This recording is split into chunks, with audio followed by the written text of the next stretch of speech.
Trea Turner looks to officially be turning a corner in his Philadelphia Phillies tenure after a rocky start to his era in Philadelphia following so much expectation due to the $300 million contract that he commanded. He is playing his best baseball that we have seen in red pinstripes. He is second in the National League in hits and helping this Phillies team looking like they are fully getting their act together. They have won 5 consecutive series leading to this point, won 11 of their last 15 games, and Trea Turner has very much been at the heart of this production. I want to discuss a key change from a mentality and plate approach stance that was made heading into the season and the results that have followed to this point. Now, before I dive fully into it, do want to remind you guys, as always, to make sure you are hitting that subscribe button. At this point in time, only 25.5% of you guys watching these videos have subscribed to us here on Phillies Digest. Let's get this Phillies Digest family growing. The ball is being played better on the field. We are watching better quality from this team, and they may be shaping up into the World Series contender that we hope they could be all along. Now, a key part of this effort has absolutely been the play of Trea Turner. This has been a guy that I front and center have been critical of, and I still will get into those reasons why at the end of this video, but do got to give him his flowers when he is playing well. Now, to reflect on what he has done from a season-long standpoint, the 31-year-old has 2 home runs, 14 RBIs, a .366 on-base percentage, tallied 49 hits and 13 walks in his first 160 at-bats there. Also added 9 stolen bases, has struck out 33 times, and while he is not taking these strides from a power department, he absolutely is from a contact point. Now, to highlight his recent stretch and just how impressive this has been over the past 14 games, take a look at these numbers here. Pretty off-the-chart stuff. He had a streak of 5 consecutive games with 2 hits in each game here. That is absurd numbers for what you were getting there. To take a look at these splits, a .403 batting average. Nuts stuff. .422 OBP, a .500 slugging, and it is that slugging that's going to continue to be the concern there. But as I mentioned, I want to stay positive in this video. Let's give Trea his flowers because he has earned them of late. Now, this approach change that I want to acknowledge here has been pretty front and center. And I do love that this question was brought on directly asked to Rob Thomson, that it was asked about the lack of power for Trea Turner. Is that a concern that he is not hitting home runs at the rate that you kind of have come to expect or hope for? And that really has been the case for his entire tenure in Philadelphia. And let's see what Topper had to say here. The quote that he said, and the article states, Phillies manager Rob Thomson had a talk with Trea Turner before the season started about performance and expectations. Don't worry about hitting home runs, Thomson said. Just get on base. Thomson wanted Turner to hit more, walk more, run more, and score more runs. He's thought a .380 on-base percentage, 40 stolen bases, and 100 runs scored seem like realistic goals. Turner homered, singled, scored twice, and knocked in 2 runs in the Phillies' 7-0 victory over the Rays at George M. Steinbrenner Field on Wednesday night, helping the club to clinch a 4th consecutive series win. Now, a couple positives that I do want to take from this. For starters, I love that from a manager to be that upfront with a player. This is exactly what I want and expect from you, and these are direct deliverables that you can provide. We are not measuring in wins and losses from a team. We are not measuring in your slugging percentage or WOBA or an advanced metric here. I want you to cross home plate this many times, steal this many bags, and of course, the percentage that he did hand out there as well. Now, for Trea specifically, he kind of opened up on this as well, and to get his exact quote that we got from Trea here, do want to pull up, he said, quote, I feel like in the past, I made contact, so even if I swung at a bad pitch, I put it in play, Turner said. And then I've always felt like where I've hit in lineups in my career, there's somebody bigger and scarier behind me. So I feel like I'm ready to hit. They're going to come attack me. I think the game has changed a little bit. It doesn't really matter who you are. They just kind of want you to chase overall. I guess just accepting that the game has changed since I first got to the league. Now, the plate approach overall has been a really interesting conversation surrounding this Phillies team. We have seen certainly the lows of it, and it has shown up in the worst time in the postseason before.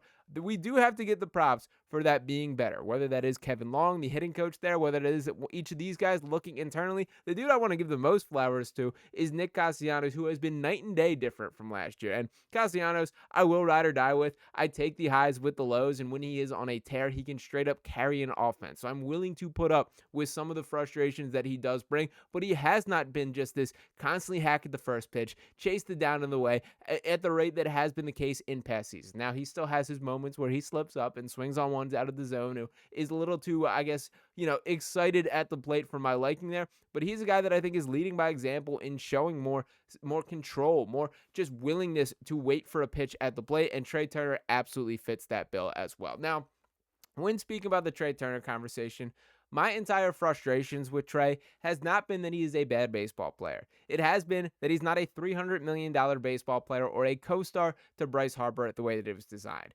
What my concern is here, while Trey is playing much better baseball, there are still some flaws in who he is as a baseball player. I don't think those power numbers are ever returning. And Rob Thomson is making it clear that that is not the expectation for him. If that is the case, somebody else has to step up and deliver it. Now, I know there is Kyle Schwarber. I know there is Nick Castellanos, who I just mentioned, Bryce Harper himself with that type of pop. But outside of it, I do think the Phillies are still lacking a little bit of power. We've seen some signs of life from Max Kepler of late, which has been great to see. JT Realmuto, I don't see it coming back with there. Alec Bohm, it blows my mind that this dude is 6'5" and does not have seemingly any sort of power. He's still yet to hit a home run in a real MLB ballpark. I know he got one over in the minor league park down there in Tampa or whatever the case may be. But the bottom line is Johan Rojas has the same amount of home runs as him. Trea Turner can be this guy, can be this contact hitter, can be this on-base guy if you're surrounding him with the right players, but I do have a little bit of concern that there might not be this right mix. Currently, as things are slated, the Phillies are 15th in home runs across Major League Baseball, directly the middle of the pack here. Where I think we lost a little bit of the plot here is this Phillies team, when you think back to the origin of the Bryce Harper era, when he was signed here, and when you start to bring in the supporting cast, the Kyle Schwarbers, the Castellanos, these guys, the Rhys Hoskins, man, let's not forget about him as a huge part of this picture. This team was built to mash. That's not what they're doing this year. I don't know if that's a better or worse thing. There is a balance to each of these, but there's a little bit of fear in me that the pendulum has swung a little bit too far. When you look around Major League Baseball, I would argue that power has become an underrated trait in the MLB. Now, for Trea Turner specifically, I'm not asking you to change your game. That Rob Thomson, I do believe, is correct that he's onto something with his plate approach and having this change here. And if this is the best version of him as a baseball player, you continue leaning on that 10 times out of 10. But what I do think that changes the equation is you do got to mix things up around it.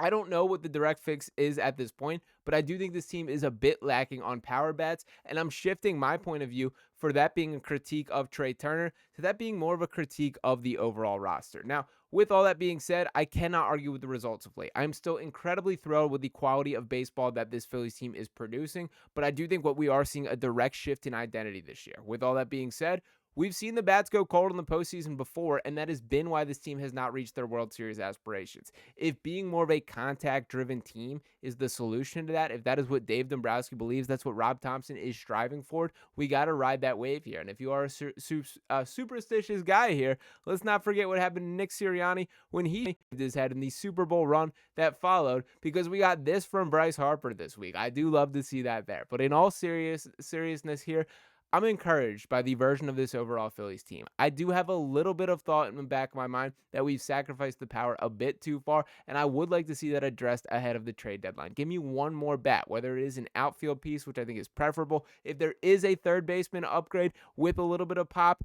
it will be interesting. I know the Rafael Devers conversation has stirred up a little bit, and I do want to talk a little bit more in depth about that specifically. A very unique situation, but my concern, and to kind of lay out a little bit, while I do believe the pop is there and that would help this team, I do think that kind of minimizes the chances of re-signing Kyle Schwarber, who should have been handed an extension weeks ago, months ago. This guy should be retiring in red pinstripes. That should be at the top of the list of priorities for Dave Dombrowski here. But nonetheless, we will see what happens from there. I also want to note the other factor on Trea Turner that has always been a source of frustration and will continue to be for me. It is the glove in the field. And we've talked plenty about Andrew Painter and his outlook coming up. But when looking at the list of prospects, Aiden Miller is an interesting name to bring up, because watching his tape a little bit down in the minors, that dude is a miles better shortstop just in the field than Trea Turner just straight up there.